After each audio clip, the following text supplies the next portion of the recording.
Hey guys, tonight we're saddling up and riding straight into the dusty, chaotic, and occasionally downright stupid world of Wild West bounty hunters. Men who were supposedly heroes, but were often broke, shady, or just one bullet away from becoming the very criminals they were chasing.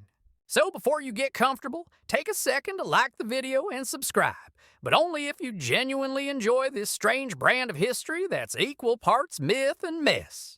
And while you're at it, drop a comment below telling me where you're tuning in from and what time it is for you. It's always fun to see who's riding along on this journey. Whether you're listening from a quiet midnight kitchen or a noisy city bus that definitely doesn't smell like a saloon. Now dim the lights, maybe grab a drink, whiskey if you're feeling authentic, water if you're a sensible human, and let's ease into tonight's ride together. Because while Hollywood gave us the image of the mysterious bounty hunter, squinting into the horizon, morally gray and always getting paid, the reality was far less glamorous. Most of these guys were part-time deputies with unpaid bills, men who risked their necks for a bounty that might not even cover their horse feed. And the rare ones who did hit the jackpot usually got it by betraying their friends, stabbing people in the back, or kidnapping runaways for cash. So saddle up, because this isn't the myth of the bounty hunter. This is the messy, violent, sometimes pathetic truth of what it was really like. Part 1. Cowboys, Hollywood, and the harsh reality of being a bounty hunter. When you hear the words Wild West, your brain probably serves up a stock image straight out of a Clint Eastwood movie. Dusty streets, a lone stranger in a poncho squinting into the sun while chewing on a toothpick that's seen better days. And somewhere in that cinematic slideshow, a bounty hunter always shows up. You know the type. Mysterious, silent, shoots faster than his own shadow, collects wanted posters like Pokemon cards, and rides off into the sunset with bags of gold. Yeah, about that. The real Wild West bounty hunters were about as glamorous as waiting in line at the DMV, except the DMV might actually pay you on time.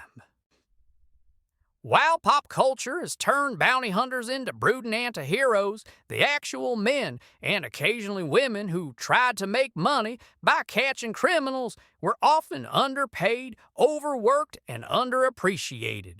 They weren't rugged loners living by their own code. Most of them were either part-time cops, freelance detectives, or the kind of guy your bank hired because their vault kept getting robbed. Basically, think less mysterious lone wolf and more guy with a side hustle who hoped his wife wouldn't notice the bullet holes in his shirt. Let's break it down. In Western movies, bounty hunters are usually depicted as existing outside the law.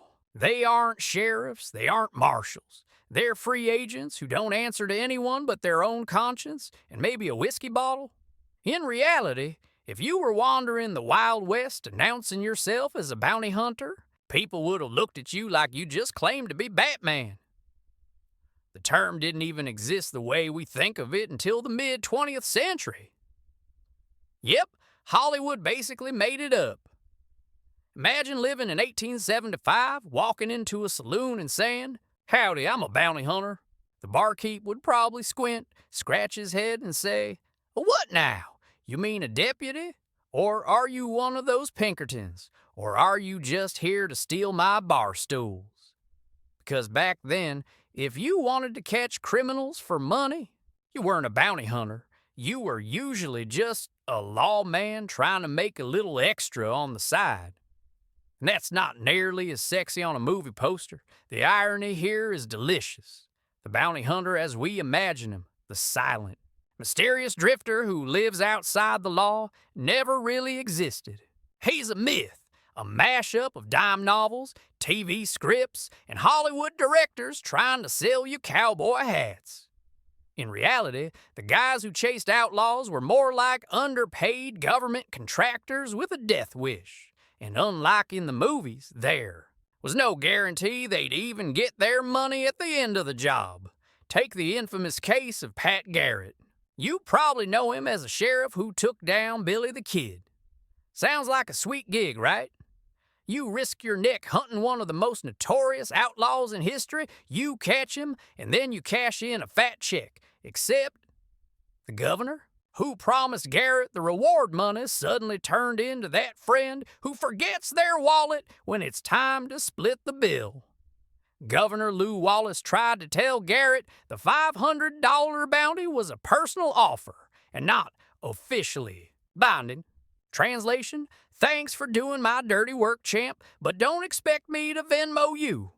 Garrett eventually got his money, but only after the townsfolk passed the Wild West version of a GoFundMe, pooling together donations to shame the governor into paying up. So yeah, when people say being a bounty hunter was a tough job, they don't just mean the whole risking your life against a heavily armed criminal's part. They also mean you had to chase the paycheck itself.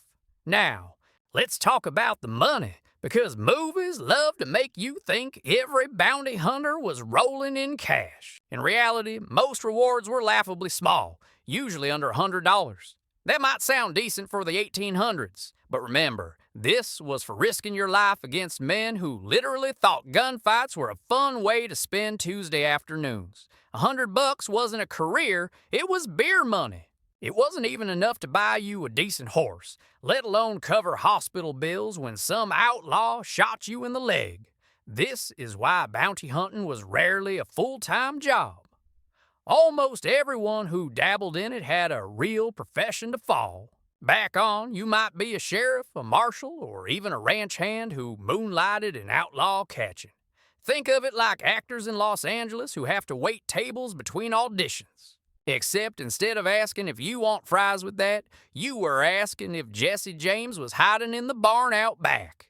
And let's not forget, bounty hunting wasn't even consistent. One week you might hear about a $50 reward for a horse thief. The next you might risk your life for a promise of $500, only to find out later the governor was just kidding. Imagine explaining that to your wife. Honey, I know I was gone for 3 weeks, and yes, I nearly got shot in the face, but good news, the governor says he might send us a check someday. No, he didn't sign anything. Yes, I'll sleep in the barn. Here's the kicker. The myth of the bounty hunter as an outlaw-chasing, gunslinging loner was mostly written after the Wild West had already ended. Writers in the 1950s, like Norman A. Fox and Elmore Leonard, started using the term in the way we understand it now. Before that, bounty hunter was more likely to mean guy collecting animal pelts. Yeah, you heard that right. In the 1800s, being a bounty hunter might just mean you were out there killing birds for cash. Try turning that into a Hollywood movie. In a world where pigeons rule the skies and one man stands alone with a musket. So why did Hollywood latch on to this idea and run with it? Because the real story, that bounty hunters were mostly boring, underpaid lawmen, doesn't exactly sell popcorn. Nobody wants to watch a movie about paperwork, stingy governors, and part-time deputies trying to scrape together gas money for their horses. They want the mystique, the shadows, the idea of a dangerous man with no allegiances but his own code. And thus the legend of the bounty hunter was born. But don't get me wrong, just because the myth is exaggerated doesn't mean the reality wasn't wild in its own way. After all, these were people who genuinely risked their lives chasing down criminals who would rather shoot than surrender. The work was dangerous, inconsistent, and often thankless.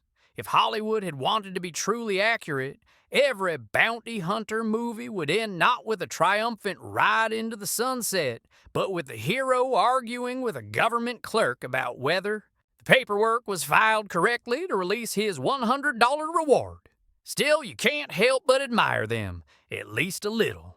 They weren't the cool anti-heroes we see on screen, but they did what most people wouldn't dare, face down armed criminals in exchange for a payday that might never come.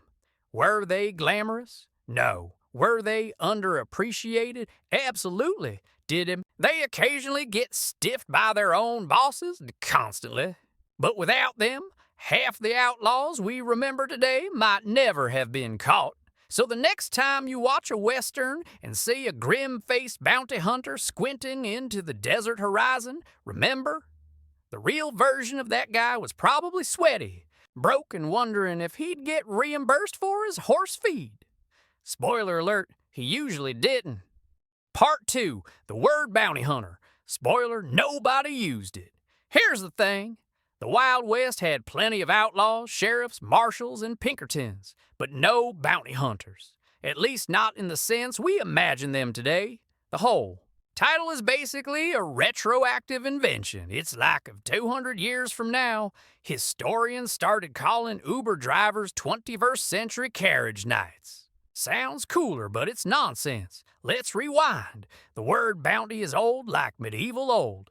Back in the 1300s, bounty didn't mean cash prize. It meant kindness or goodness. That's right. In the 14th century, if you said, "I received a bounty," people assumed some nice monk gave you bread, not that you shot Jesse James in the back for a paycheck.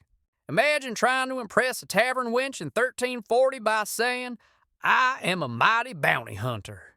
She'd probably think you spent your afternoons rescuing kittens from wells. Fast forward to the 1700s, and the meaning shifts.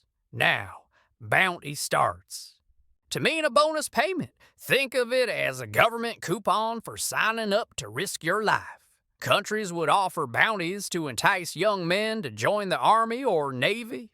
Basically, fight Napoleon for us, and we'll toss you an extra $15 and maybe a pint of ale. Picture a grimy recruitment officer shouting, "Sign up today, boys, and you'll get a $15 bounty." That's right, enough money to buy shoes that almost fit. By the 1800s, the term had drifted further. People were using bounty hunter not for outlaw chasers, but for guys who killed animals. Seriously, if you were out in the woods shooting wolves or collecting bird corpses for a county reward, congratulations. You were a bounty hunter. Imagine Dirty Harry, but instead of chasing criminals, he's lugging a sack of dead pigeons to City Hall. Go ahead, punk. Make my day. Cuckoo. Now, here's the kicker. When Westerns show us those dramatic wanted posters with "dead or alive" scrawled in big letters, they did exist, but nobody at the time thought, "Ah, yes, bounty hunters shall come collect." They just thought, maybe some sheriff, deputy, or ambitious fool will handle it. The concept of an independent, full-time bounty hunter roaming the land like a contract mercenary was more fantasy than fact. So where did the idea come from? You can thank mid-20th century American writers with a flair for drama. In 1993, Norman A. Fox, who specialized in Western stories, used bounty hunter the way we think of it now, as someone paid to track fugitives. The next year, Elmore Leonard, yes, that Elmore Leonard, the crime novelist, helped cement the term in pop culture. Leonard later gave us Raylan Givens, the badass lawman from Justified, played by Timothy Olyphant. So basically, the image of the modern bounty hunter has more to do with post-war pulp fiction than with actual 19th century reality. Think about that. All those Hollywood movies, all those TV shows with tough guy loners squinting in the desert. Some were based on a word that hadn't even been invented yet. It's like making a medieval night movie where someone pulls out a Starbucks cup. Except, oh wait, Game of Thrones literally did that?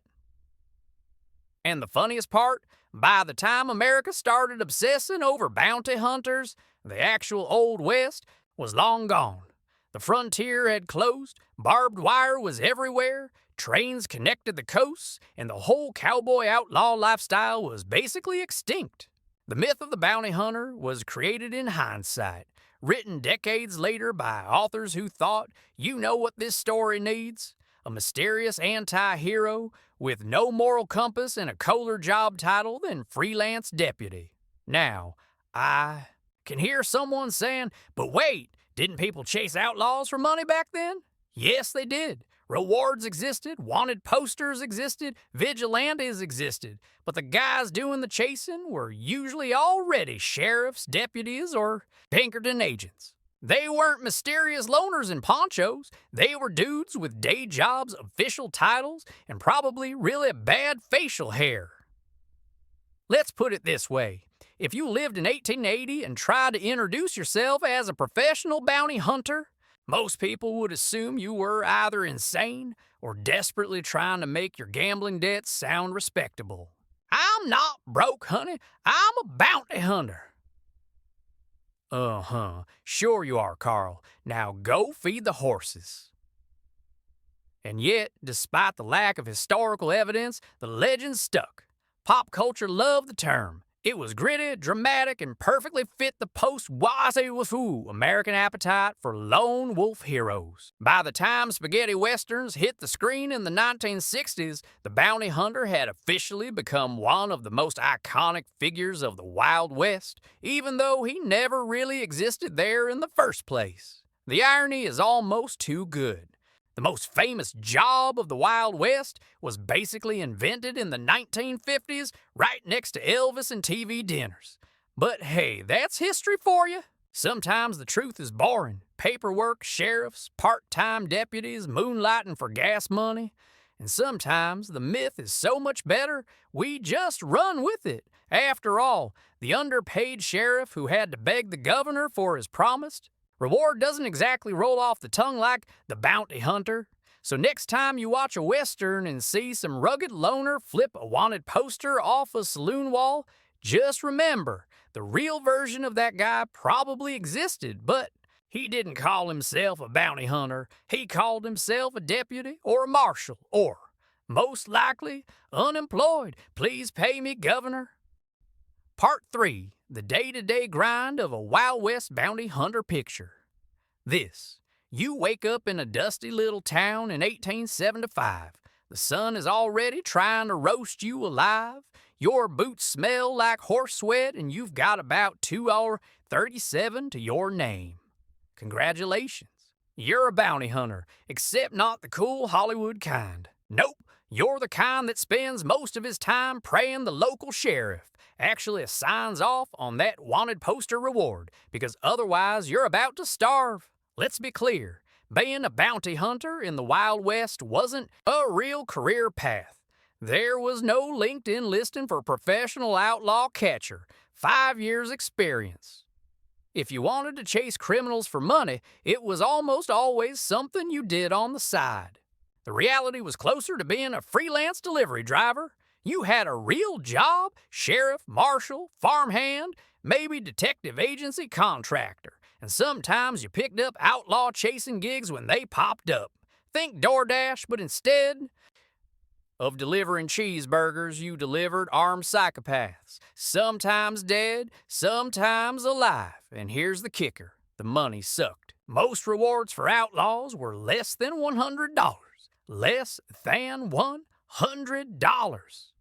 Now, back in the 1800s, $100 was nothing to sneeze at. You could buy yourself a nice rifle, a month's worth of beans, or maybe even a second-hand horse. But it wasn't enough to risk your life for. Imagine spending weeks tracking a gang across the desert, only to earn the equivalent of a couple months' rent. And that's if you were lucky enough to actually get the money.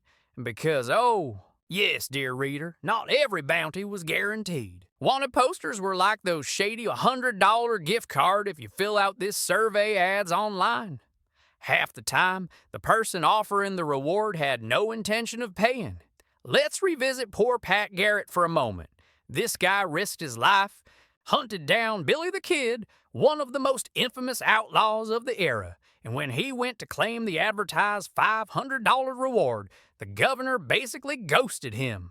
Yeah, about that. Say it wasn't an official reward, just kind of a personal ad, so no money for you.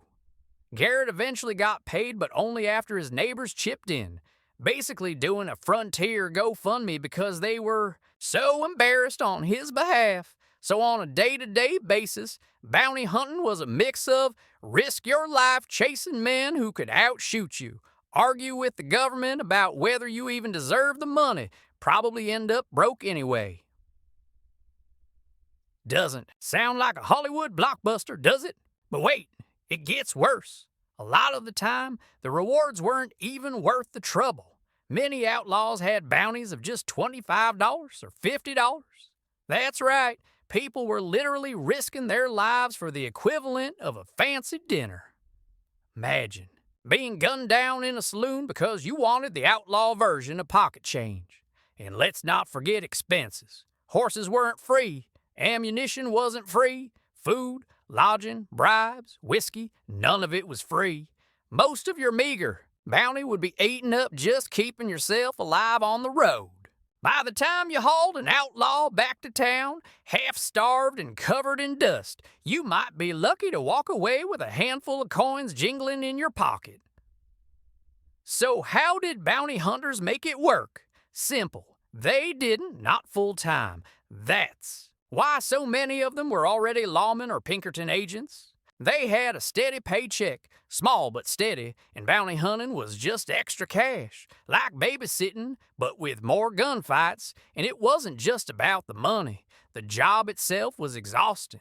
Hollywood loves to show bounty hunters sauntering into town, pulling down a wanted poster, and immediately confronting the outlaw in a dramatic duel at high noon. Reality: you spent weeks, sometimes months, chasing rumors. People lied, people hid fugitives, people straight up protected outlaws because, hey, sometimes the outlaw was more popular than the sheriff. Finding your target meant sleeping on the ground, following cold tracks through deserts and mountains, and pretending you didn't hear the rattlesnakes slithering under your blanket. You had to talk to suspicious locals, bribe the right people, and avoid getting ambushed by the outlaw's friends. And after all that, if you did catch your man, you had to drag him back across hundreds of miles of terrain while he kicked, spat, and occasionally tried to chew through his ropes. Fun fact: a lot of bounty hunting wasn't even about shootouts. Most of the time, outlaws were caught by surprise, often asleep, drunk, or otherwise distracted. Why? Because only an idiot willingly chose to have a fair fight with a desperado. If Hollywood was honest, half of Western movies would just be bounty. Hunters kicking down doors at dawn and yelling, "Surprise, dirtbag!" And yet, despite all this misery, people still did it. Why? Because the Wild West was basically a land of side hustles. Everybody was broke, everybody was desperate, and if there was even a chance of pocketing $50, someone was willing to risk their hide. To really appreciate how absurd this was, let's imagine it in modern terms. Imagine Uber sending you a notification. Pickup available. Dangerous armed criminal wanted dead or alive, pay out $50. Must provide own vehicle and ammunition. And you actually accept the ride. That's bounty hunting in the 1800s. Another important detail: bounty hunters weren't respected. Hollywood paints them as mysterious anti-heroes, admired by townsfolk for their bravery. Reality check: most people thought they were shady. They weren't official law enforcement, and when money was involved, they had every incentive to cut corners, use excessive violence, or flat out lie. If you got into bounty hunting, you weren't entering a noble profession. You were entering a job everyone's side-eyed, and yet we keep romanticizing them. Maybe it's because bounty hunters, even the boring real ones, represented something primal, the idea of justice with a price tag. A Wild West fantasy where money and morality collide. It didn't matter that the actual day-to-day job involved more paperwork, disappointment, and poverty than glory. The myth was too good not to believe. So what was it really like to be a bounty hunter on a typical day? Let's summarize. Wake up broke. Chase a rumor about an outlaw. Sleep in the dirt. Risk your life. Argue about payment. Repeat. Not exactly the dream job, but hey, at least you had a cool nickname in the history books, even if it was mostly made up later by Hollywood. Part 4, the Wild West Jackpot. When bounty hunting paid big, most bounty hunters in the Old West spent their careers chasing horse thieves for pocket change. It was a miserable life, weeks of hardship, months of chasing rumors, and maybe Maybe $50 waiting at the end of it. And that's if your boss didn't conveniently forget to pay you. But every once in a while, the universe dangled a giant sack of cash in front of everyone's faces. Rewards so big they made otherwise sensible men turn into desperate gamblers, betrayers, and backstabbers. Forget $50 bounties. We're talking tens of thousands of dollars, enough money to make even your grandma saddle a horse and grab a shotgun. Let's start with the big dog, Jesse James. Jesse James, America's most wanted rock star criminal. Even people who couldn't tell Billy the Kid from Buffalo Bill know Jesse James. He was one half of the James brothers, Jesse and Frank, who spent years robbing trains, banks, and stagecoaches while somehow becoming folk heroes in the process. By the 1880s, Jesse wasn't just an outlaw, he was a household name. The kind of guy who made headlines across the country. Think of him as the 19th century equivalent of a celebrity criminal, half gangster, half pop icon. Naturally, Missouri's governor, Thomas T. Crittenden, wanted Jesse gone. And unlike the usual chump change bounties, he put some real money on the table. $25,000 for Jesse and $15,000 for Frank. That's a combined $40,000 in 1882, which today is around $2.4 million. You could buy a mansion, a private railroad car, and enough whiskey to pickle an army. So what happened? Did some gritty bounty hunter ride through hailstorms and deserts to corner Jesse in a dramatic showdown? Of course not. That's Hollywood. Nonsense. Now what really happened is way slimier. Enter Robert Ford. He was a new recruit to Jesse's gang, basically a wannabe outlaw who idolized Jesse like a teenage fanboy. Jesse even let him live in his house, and how did Ford repay that generosity? By selling him out.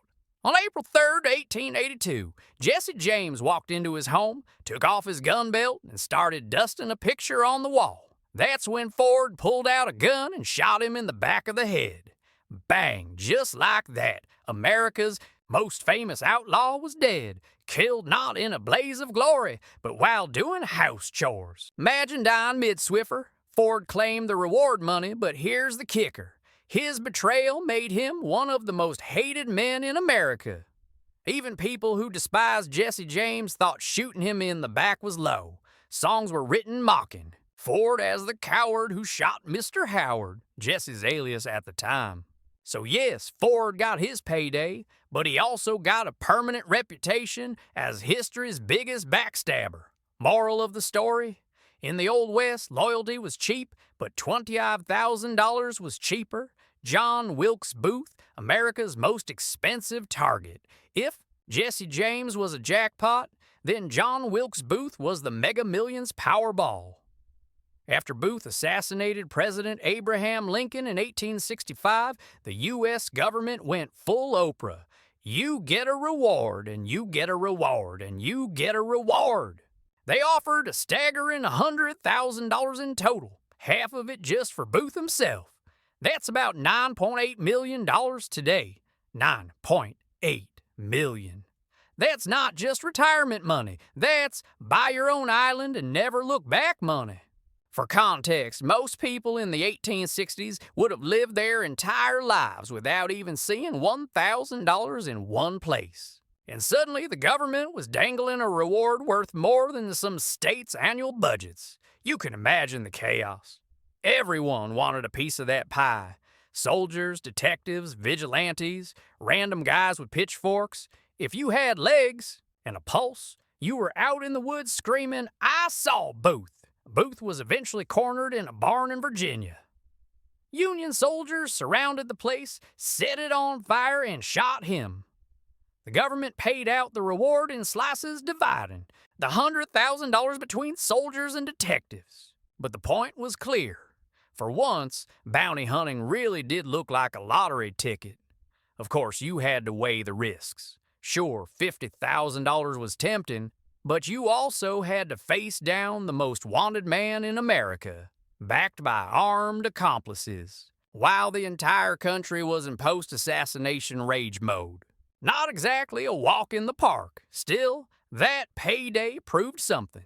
If the stakes were high enough, people would crawl through hellfire to claim a reward. The exception, not the rule now. Here's the sobering truth.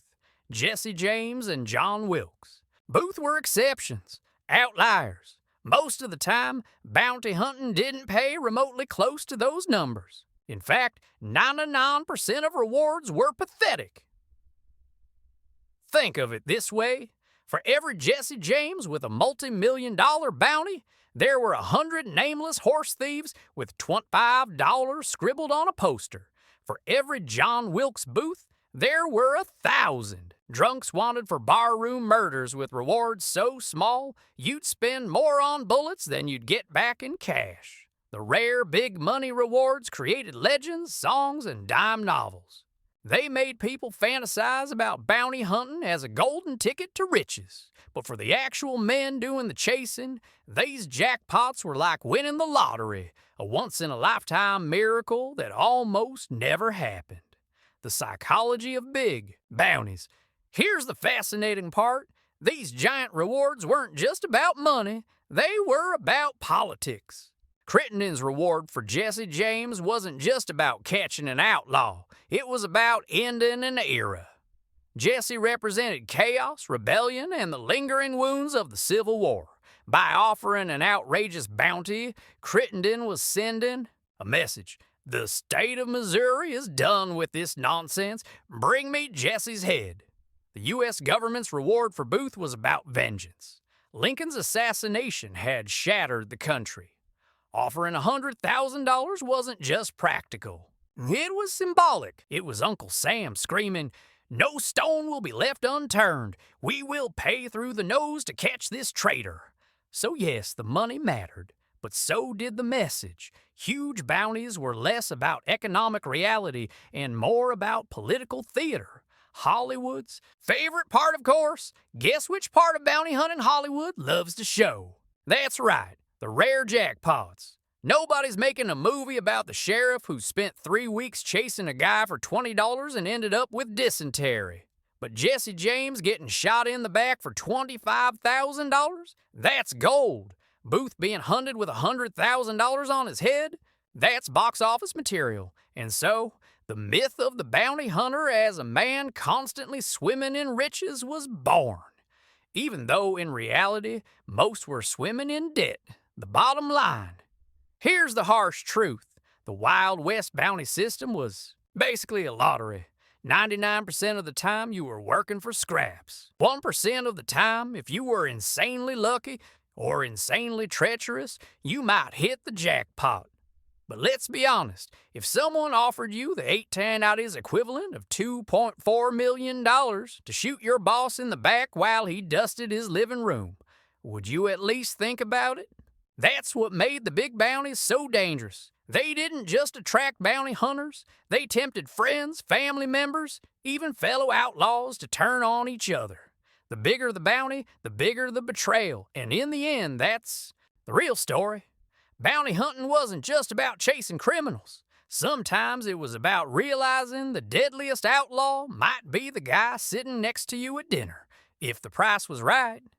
Part 5, Spies, Lies, and One Very Nervous Bounty.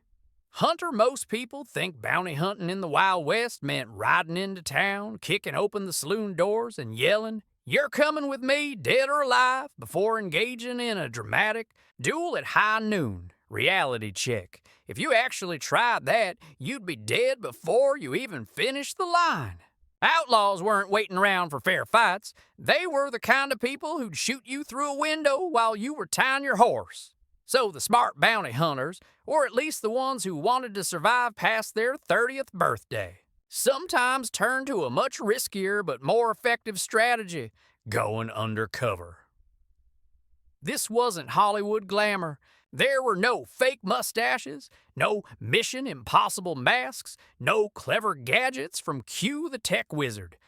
This was just you, a half-baked alias, and the hope that the most paranoid criminals in the West wouldn't notice you sweating bullets every time they asked you where you were from. And nobody embodied this dangerous double-dealing life better than John Jack Duncan. Enter John Wesley Hardin, the human headache.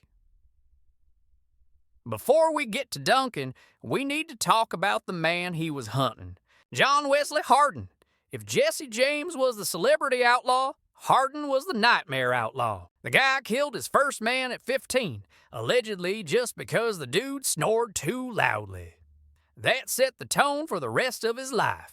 By the time he was in his 20s, Hardin had racked up more bodies than the average smallpox outbreak. Depending on which sources you believe, he killed at least 27 people, maybe more.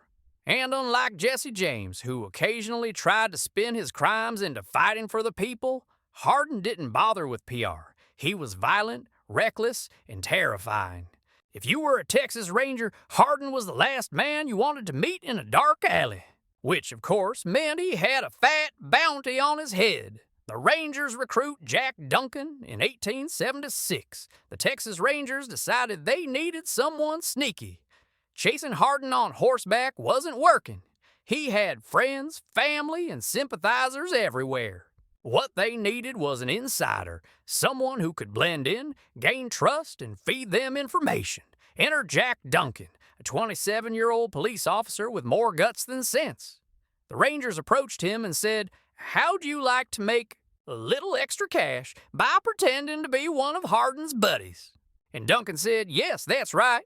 Duncan volunteered to infiltrate one of the deadliest outlaw networks in Texas for the promise of a cut of a $4,000 reward, around $120,000 today. On paper, that sounds tempting. In reality, it's like agreeing to sit on a powder keg while someone lights a match. Operation Fake Identity. Duncan adopted the alias Williams and moved to Gonzales County, where Hardin was rumored to be hiding out. He didn't show up. In town with guns blazing, he showed up as a humble laborer and handyman. He fixed fences, shoveled dirt, and pretended he was just another down-on-his-luck guy trying to make a living. It worked. Slowly, Duncan began worming his way into Hardin's circle. He even befriended Neil Bowen, Hardin's father-in-law. Bowen liked Duncan so much he let him board at his house.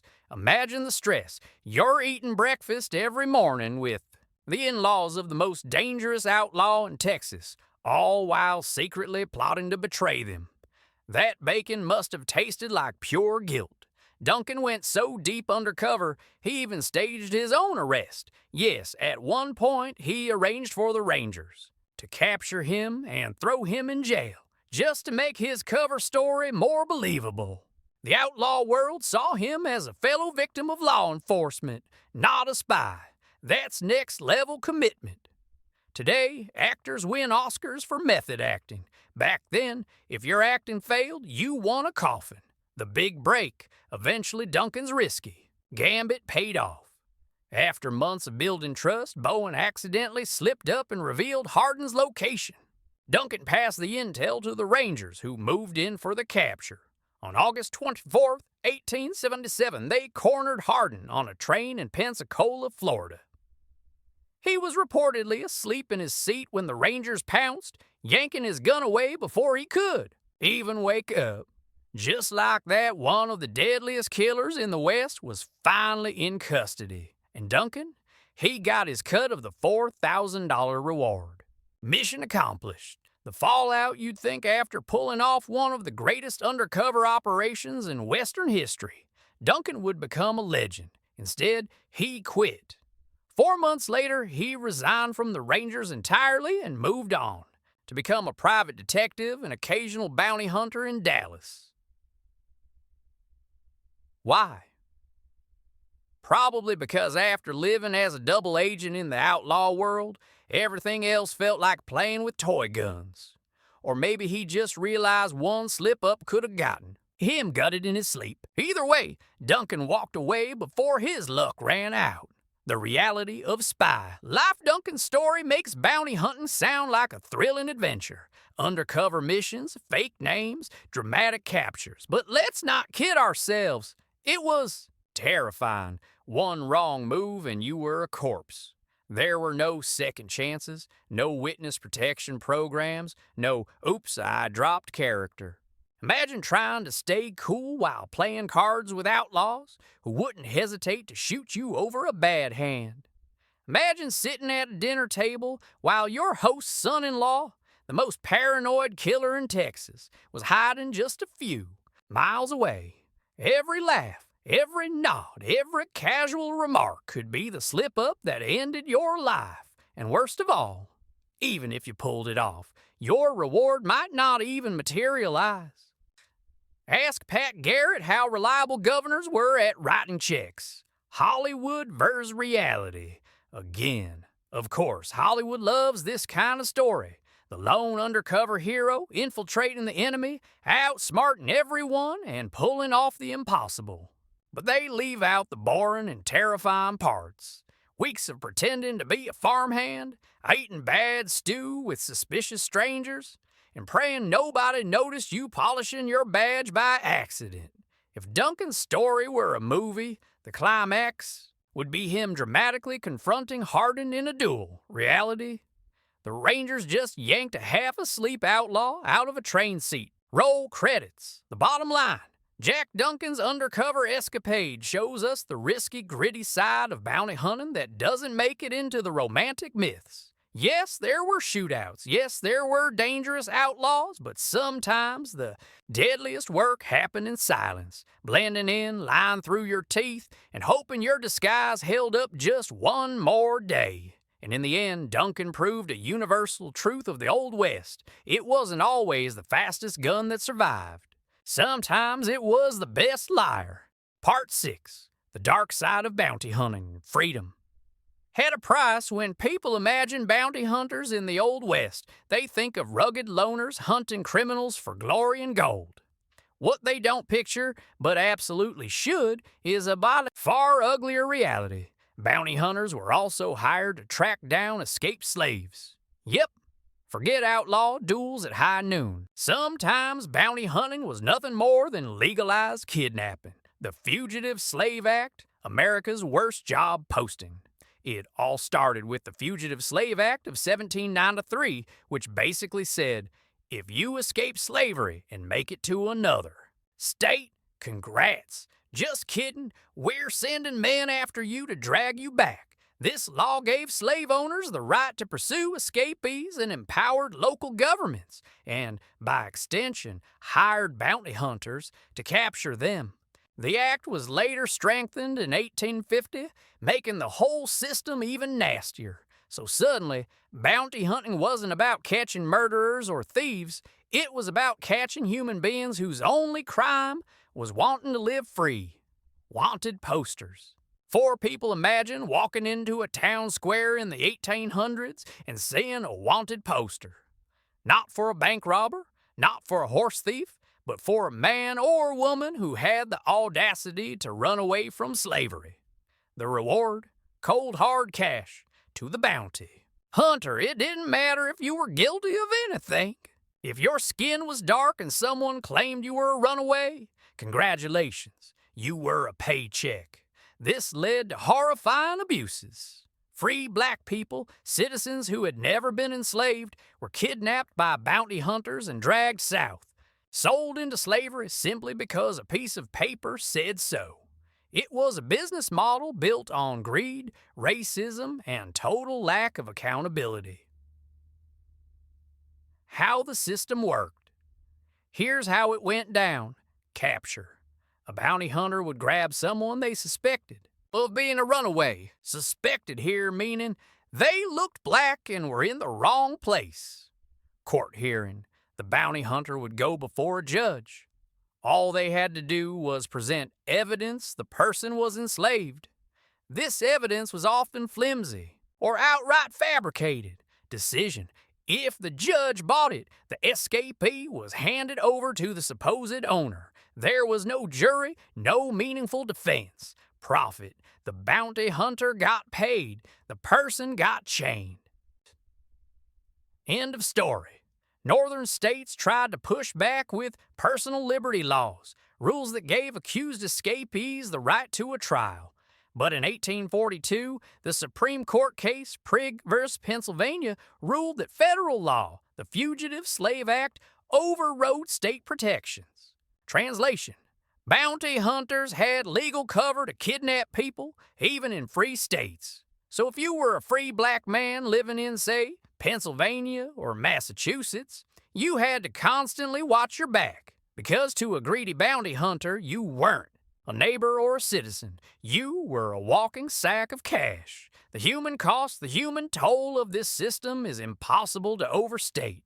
Families torn apart, communities terrorized, people living in constant fear that one knock at the door might mean chains and a one-way trip south, and bounty hunters were at the center of it. They weren't the cool anti-heroes we see in westerns. They were men who profited from turning freedom into a commodity. Even the terminology was dehumanizing. Escaped slaves weren't called people. They were fugitives.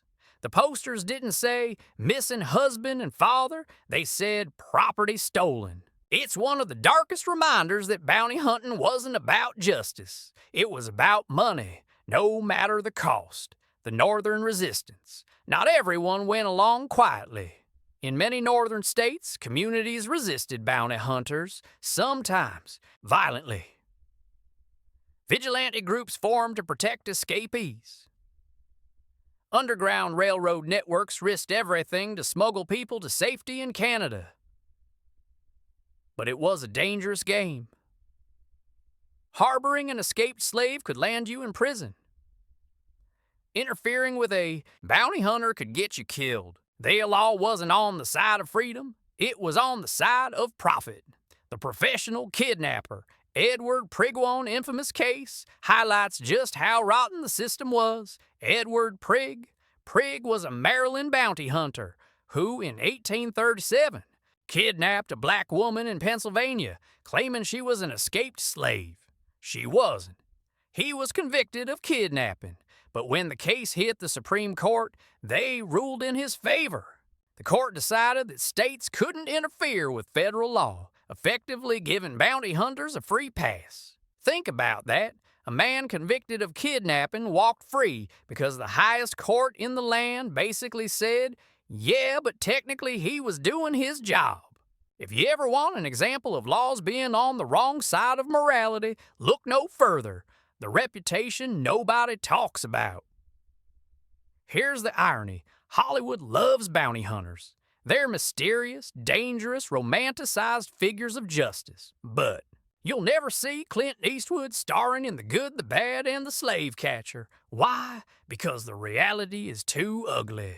Nobody wants to watch a movie where the hero is dragging terrified families back into chains. But that was the truth. For decades, bounty hunters weren't chasing bandits. They were chasing freedom itself. Sarcasm meets reality. Now let's apply a little of that Lich-Su-Lay-Loy tone. Imagine applying for a job where your boss says, great news. You'll make money bringing people back in chains. No skills required, just racism. Or picture bounty hunters sitting around bragging, yeah, I caught me 3 runaways last week. Easy money. Like, congrats, buddy. You kidnapped a terrified teenager, truly heroic. It was bounty hunting at its most shameful, and it leaves a stain on the entire profession's history. The bottom line, when we talk about bounty hunters in the Wild West, it's easy to focus on the glamorous myths, outlaws, duels, dusty shootouts, but the truth is darker. For many, bounty hunting meant catching people whose only crime was daring to breathe free air. It's an uncomfortable fact, but it's one that needs to be remembered. Because if we only celebrate the Hollywood version, we erase the suffering of countless men and women whose lives were shattered by men with dollar signs in their eyes. So the next time you hear the phrase bounty hunter, don't just picture a gunslinger in a poncho. Picture the terrified face of someone being dragged in chains. And remember, history isn't always about the heroes. Sometimes it's about the villains who got paid. Part 7, when the bounty hunters were scarier than the outlaws. So far, we've seen that bounty hunters were usually broke side hustlers, sometimes kidnappers, and occasionally lucky lottery winners. But here's the real kicker. Some of them weren't even heroes at all. They were criminals with badges, killers with side gigs, and outlaws so wild that even the Pinkertons, yes, the Pinkertons, the same agency famous for beating up strikers and breaking laws left and right, said, "Nah, this guy's too much." That's when you know you've gone off the rails. Henry Newton Brown, the marshal with a murderous resume. Let's start with Henry Newton Brown. On paper, Brown looked like a success story.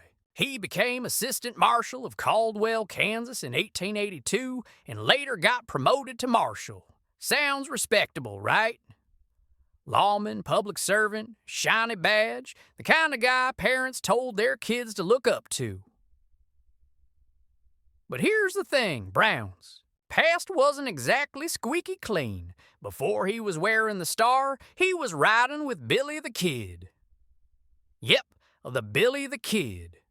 Brown had joined Billy during the Lincoln County War, where he helped ambush and kill a sheriff. Instead of arresting Billy, Brown fought alongside him. Fast forward a few years, and suddenly this outlaw-turned-murderer was the one handing out justice in Caldwell. Talk about a career pivot. Imagine applying for a police job today with a resume that says skills, horse theft, ambushes, and helping notorious criminals escape. Apparently, in the Wild West, that made you overqualified, but Brown's outlaw instincts never really died. In 1884, he and 3 accomplices tried to rob the Medicine Lodge Bank. Things went sideways fast. The bank's manager resisted, and Brown shot him dead. The gang was caught, locked up in jail, and then, in true Western fashion, the townsfolk decided to skip the trial. When Brown tried to escape, he was gunned down by an angry mob. So much for law and order. Turns out, putting a badge on a killer doesn't make him less of a killer. Tom Horn, too wild for the Pinkertons? If Henry Newton Brown was a cautionary tale, then Tom Horn was a full-blown nightmare. Horn started out working for the Pinkerton National Detective Agency. Basically, the 19th century FBI, except with fewer rules and more mustaches. The Pinkertons were notorious for bending the law, but even they had limits, and Horn blew right past them. He was hired as a tracker and bounty hunter, but quickly earned a reputation for being, let's say, a little too enthusiastic. Rumors swirled that he murdered over a dozen people, not just criminals, but sometimes targets of convenience. He was less bounty hunter and more serial killer with an invoice. Eventually, Horn quit or got booted, depending on who you ask, and became a freelance gun for hire. Ranchers and cattle barons loved him because he was willing to solve problems without asking pesky questions. Got a rustler? Horn would kill him. Got a rival? Horn would probably kill him too.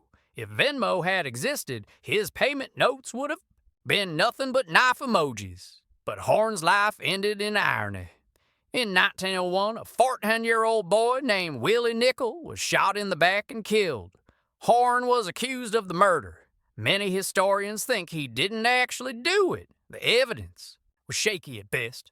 But Horn had built such a reputation as a ruthless killer that nobody wanted to give him the benefit of the doubt. In 1903, he was hanged for the crime. That's karma for you.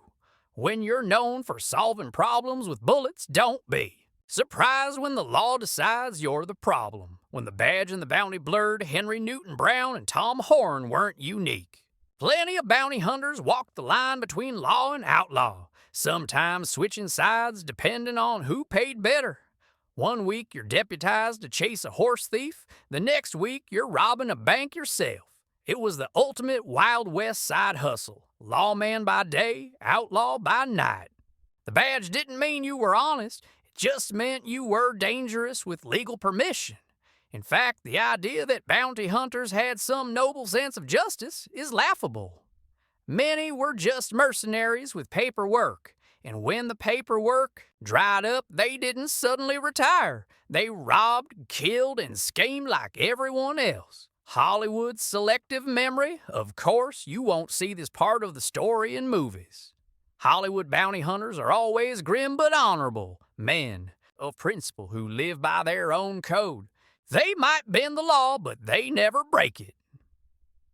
They might be mercenaries, but deep down, they're good men. Yeah, right, the real bounty hunters were often just as corrupt as the men they hunted.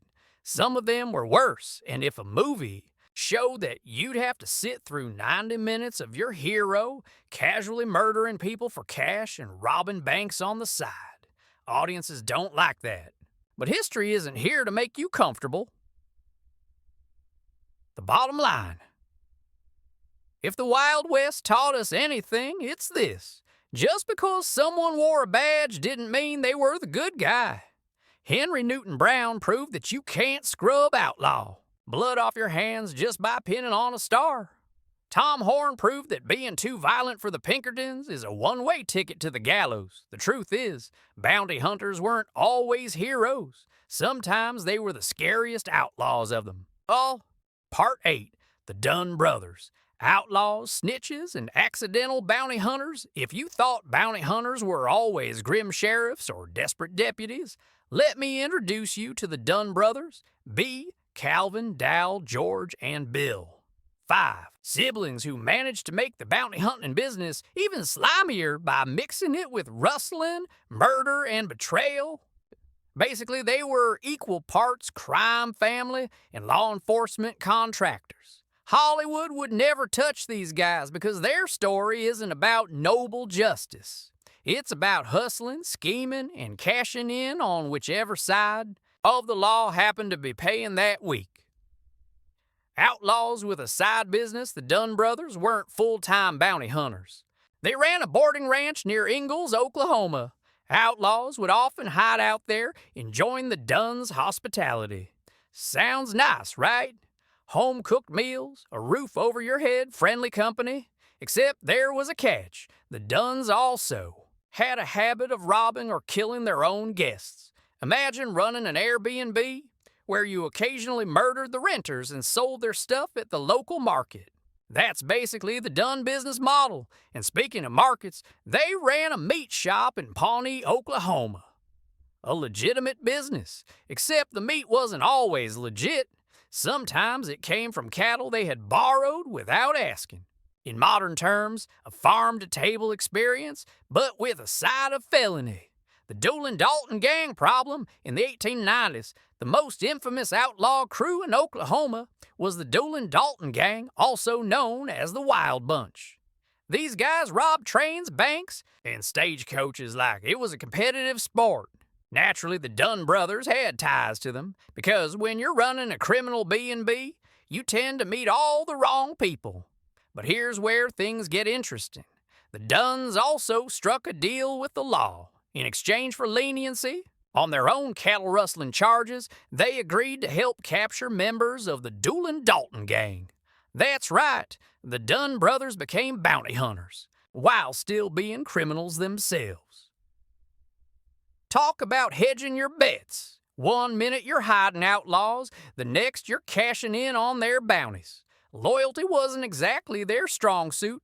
Rose Dunn and the double betrayal enter Rose Dunn, the youngest sibling, known in legend as the Cimarron Rose. She got romantically involved with George Bitter Creek Newcomb, a member of the Doolin-Dalton gang.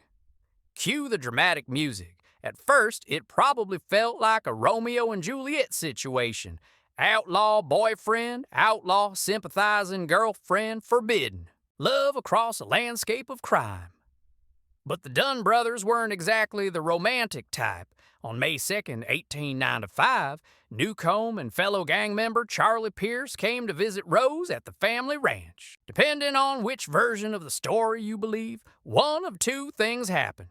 Version A: the Dunn brothers tipped off the law, who ambushed Newcomb and Pierce when they arrived. Version B: the Dunn brothers decided to cut out the middleman and just kill the two outlaws themselves. Either way, the result was the same. Newcomb and Pierce ended up dead. Rose lost her outlaw lover, and the Dunns collected the bounty, reportedly $5,000 for each man, enough to finally retire from rustling, or at least buy better whiskey. Criminals as bounty hunters, this is what made the Dunn brothers so infamous. They weren't just criminals. They weren't just bounty hunters. They were both, sometimes in the same afternoon. If you stayed at their ranch, you might end up well fed and safe, or you might end up in the ground with your bounty claimed. It all depended on which way the wind was blowing. To the Dunns, law and crime weren't opposites. They were just two different ways of making money, and the law played along. Deputies and marshals were happy to let the Dunns do their dirty work so long as it resulted in dead outlaws. Did it matter that the Dunns themselves were criminals? Not really. The frontier wasn't picky about morality. Hollywood would never.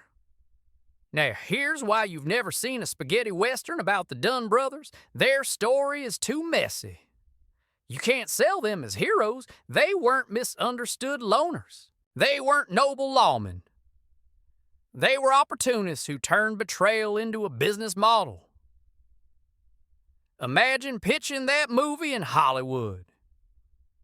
So the heroes are cattle thieves, murderers, and snitches who occasionally run a butcher shop. Yeah, not exactly box office gold, but that's the reality of bounty hunting in the Wild West. It wasn't glamorous. It wasn't about justice.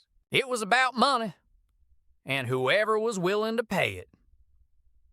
The legacy of the Dunn brothers, the Dunns eventually faded into history, remembered less for their ranching or meat market and more for that one spectacular double cross. They proved a simple truth about the Old West. If you were in the bounty hunting business, you didn't need to be a lawman. You didn't even need to be moral. You just needed to be willing to pull the trigger. And in the end, that's what bounty hunting was all about. What? Loyalty, honor, justice. Those were Hollywood inventions. The real currency of the frontier was betrayal. The bottom line, the Dunn brothers show us the final ugliest face of bounty hunting, when outlaws themselves became the hunters, cashing in on the very system meant to catch them. It's a fitting end to the story of Wild West bounty hunters, because whether you were a broke deputy, a desperate spy, a ruthless Pinkerton, or a treacherous outlaw, the job always came down to the same thing, chasing money no matter the cost. And if you happened to kill a few friends along the way, well, that was just good business.